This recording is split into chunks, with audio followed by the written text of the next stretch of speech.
এখানে আমি 2 কাপের মতো পানি নিয়ে নিচ্ছি।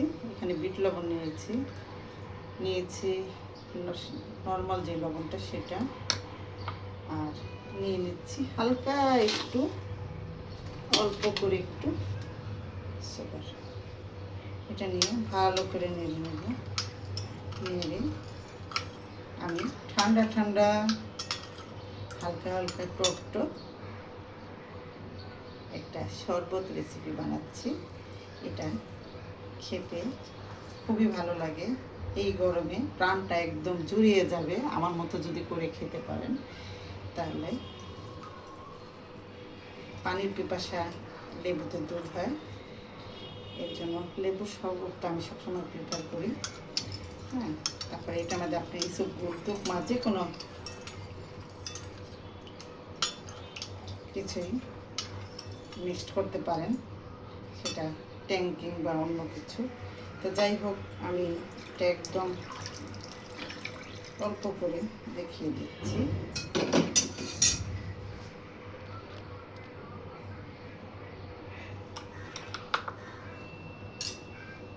তার মধ্যে আপনি এটা আইসও দিতে পারেন, খেতে খুবই ভালো লাগবে। আর দিয়ে দিলাম বাঙ্গি, টুকরো টুকরো করে কেটে নিয়েছি আমি, দেখুন। আর কিছু ঘরে তরমুজ ছিল, সেই তরমুজগুলো আমি কিউব করে কেটে নিয়েছি। হয়ে গেল ঠান্ডা ঠান্ডা খেতে টক এবং হালকা মিষ্টি সেই ধরনের একটা শরবত করে খেতে পারেন। রেসিপিটা একদম নর্মাল একটা জুসের মতো। মুখে খাবারের সাথে আপনার এই বাঙ্গি যাবে, সাথে তরমুজ যাবে, আর লেবুর ফ্লেভার তো আছেই, সাথে একটু লবণ আছে, বিট লবণ আছে। কেমন ছিল?